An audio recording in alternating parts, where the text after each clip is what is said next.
Good afternoon, and thank you for joining us for your Friday here on Midday Kentucky. Troy has just one more day off, so he'll be back here at the table on Monday. So I get to be here with David and Lisa. Yay! How are you guys doing today? Katie, it's Friday. Oh, you know, well, it's Friday. I'm psyched about that. How do you feel about last night? Waking up after that game? It was tough. It was a tough one. But, you know, I'm glad we made it to the Sweet 16 and had the opportunity to compete. We had a chance for that last second tie-up, but it just didn't go our way this time. Did you stay up for the whole game? I did. I did. Okay. And afterwards. I was so jazzed up I couldn't get to sleep afterwards, you know? So, you know, it is what it is. But, yeah.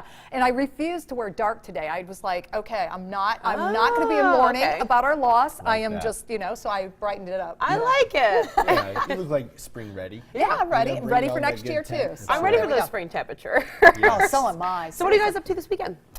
Well, man, I was gonna try to go skiing, but it's kind of turned into rain up in like perfect north. Yeah, yeah. But I don't think it's gonna be great conditions. So maybe a clean the house day. Okay. Oh, there you go. There you go. Well, that's kind of what we're doing too. So yeah, we're still packing. We're finishing up our move this weekend. Moving. Yeah. So we're almost done now. I see the light at the end of the tunnel. All right. So, yeah. So what are you going to be doing? I'm going to Whole Foods tonight, of course. Of course.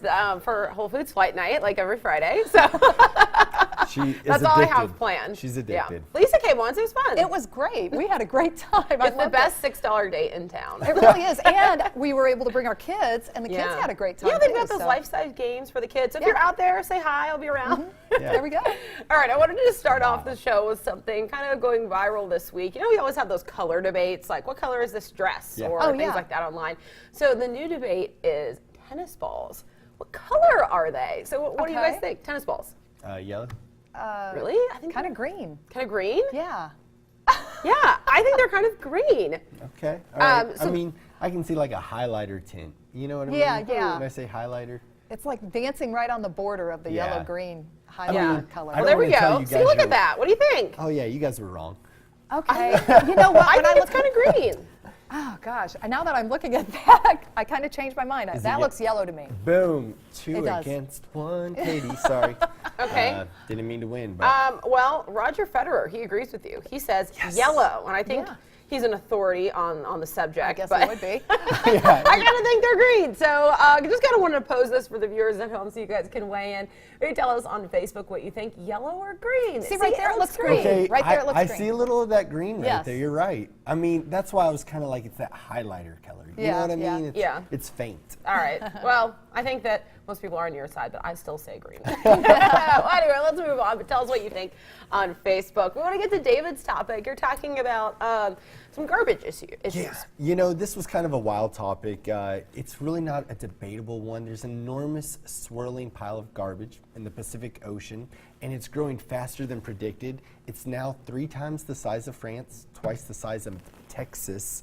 And I just kind of wanted to bring it to people's awareness because Lexington does have a great, you know, basically project on recycling. Lisa and I were talking about that, and she even brought up her mom having to deal with recycling and how intense it was for a while. Yeah. Lisa, what were you saying about Lexington? Yeah, well, my point about recycling and everything is keeping it easy for everyone to be able to do it. And I feel like Lexington does a really good job about doing that. They provide you the the container. You can mix, you know, papers and cans and bottles all into the same container. With my mom, and she was up in Ohio, they had to separate everything, and they were very strict. They had very strict rules about it, and it just got to a point where she was just like, this is ridiculous. It's not worth my time to do this anymore, and they get discouraged. And I think the worst thing you can do is to discourage people from recycling. You know, it needs to be something that we're all in this together. We want to try to keep our earth as clean as we can. Yeah. So, you know, try to make it as easy for people as possible. There's not going to be, you know, not everybody is gun-ho into recycling, but, you know, some people are like, you know, I'll do my part where I can, you know, and every little bit would help. So I like how Lexington's is really easy. Yeah, do you agree? It. Yeah, I certainly recycle. I feel it's very easy to do. It makes a big difference. Well, yeah, what's scary is that this is one of 5 giant garbage piles in the world, in the oceans. And I think that it's kind of like we overlook it. You know, it's not in front of us. But like they were showing a picture of the coast of Bali. I don't think we have the graphic for it. But it was just, you know, all these divers were basically just swimming through all this trash. And, you know, it's just those little steps that we can take. You know, spring's coming up. It kind of makes you appreciate nature in itself. So it's, you know, really push yourself to make that extra, you know, little move to recycle. Right, It's just right. it's so easy, but it makes such a big difference. What are they going to do about it? Did they say in the article what they're going to do They've got about 5 these? universities working on it. Yeah. There's a coalition, like basically a worldwide coalition working on it and addressing it. The thing of it is that so much of it, it's like, it's over, if you can compare it to elephants, they said it was 1 billion elephants in weight in plastic. Wow. So it's just that it's gotten, you know, not to go too deep into this, but it's just become a real problem. Wow. All right. Interesting. Well, let's go over to Lisa's topic. Lisa, you're talking about some controversy over a teacher that was fired. Yeah. A Southern California teacher has recently been fired after a video surfaced of him criticizing the military. And what had happened, a student had privately recorded this, but the teacher was talking to the students about his beliefs or about his thoughts about the military. And I can't quote everything that he said, but it was a pretty bad rant. And his name is Gregory Salcido, and he is a history teacher at El Rancho High School and also an elected Pico Rivera city councilman at least in the Los Angeles area. So what he said was that he asked his government class why they would want to serve in the military, calling those who do serve dumb bottoms. Yeah. And he went on to say that they're not like high-level thinkers. They're not academic people. They're not intellectual people. They're the lowest of our low. Now, I think everyone knows my husband is in the military. I'm very pro-military. But when, you know, and everything that he said in this article was just disgusting to me, and I totally disagree with it, flat out disagree with it. But does it really warrant him to be fired from the school? And that was kind of my thought with this, and I kind of wanted to get your guys' input on it. If a teacher was expressing his opinion about the military or about any type of subject like that and has strong opinions about it, do you feel that they should be fired based on those beliefs?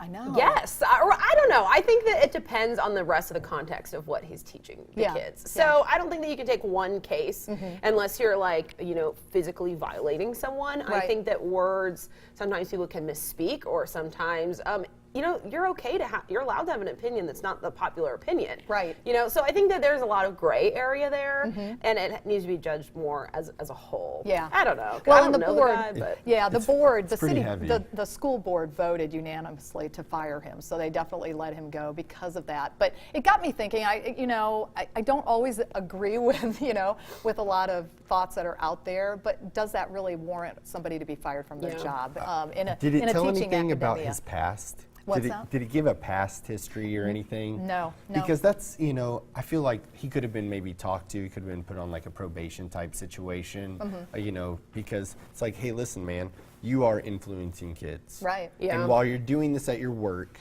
you've got to be careful about what you're saying to influence. But in the big picture, I think, you know, it's definitely disgusting to say anything like that. Yeah, of course. And you've just got to look at the whole situation. People do make mistakes. Right. You know, and now with cameras and technology, people can really blow up a mistake. You know what I mean? And people put in their opinions. So it's pretty tough. Yeah. Well, David, you have something Yes, with I love this. working out for us, right? Embarrassing moments. Yes, you ladies kind of go hard on me sometimes with my wedding, so I thought I would bring this up. This is sweaty selfies are okay for some things, but you don't need to always post everything you do after your workout on social media. So we kind of got a couple of the different things that women had shared that they do after their workouts, and I wanted to see if you guys do any of these things. So first one is they do a stinky brunch. So, you know, have you ever just gone out to, you know, after a workout and just gone had lunch with everybody? Katie?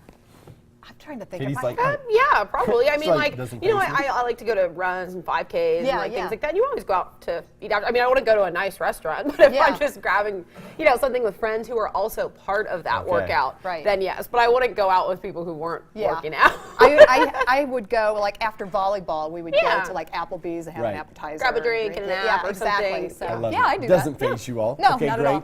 all. Next, they don't shower. I don't know anyone who does that after working out before you go somewhere else. Everyone does. Yeah, exactly. And they don't wash their hair.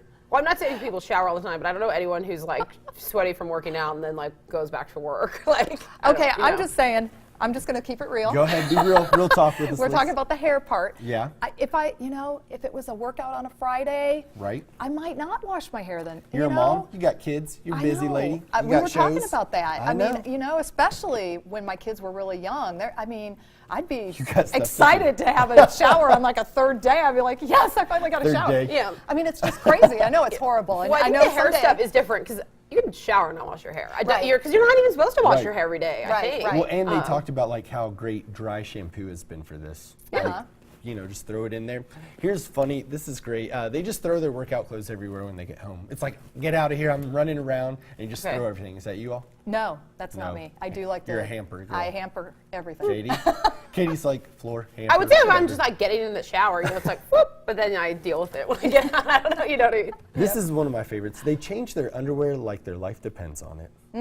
I think that's crucial, even for guys. You know what I mean? If you've had a good workout, you got to get fresh down there. And they stop for fast food after their workout. Ever done that? That would definitely be me. Guilty. I need a Big Mac. Great workout. Troy would literally call the station if I would have said right then, no, Yep. I never do that. He would have been on the horn. And last one is they pass out for hours after a good workout. Oh, okay. Okay. Yeah, Katie's like, check mark. I'm good. I'm usually ramped up after a workout, so I don't know. I don't get too sleepy afterwards. I don't know. It gives me a kind of an energy boost most of the time, I should say. What do you do after a workout? After a workout, protein shake, and usually I'm going on to the rest of the day. Yeah. So like I get kind of amped too. Yeah. I can't go back to sleep. Yeah. I'm like jazzed. I like working out in the mornings, so to get it done and over right. with. So that's kind Well, of. we'll have to ask Lydia for some tips or Yes. what she does after a workout. What Whatever she she does, does. then I want to do. Well, stay with us. Coming up after the break, we're talking about what you need to know about colonoscopies. Stay with us.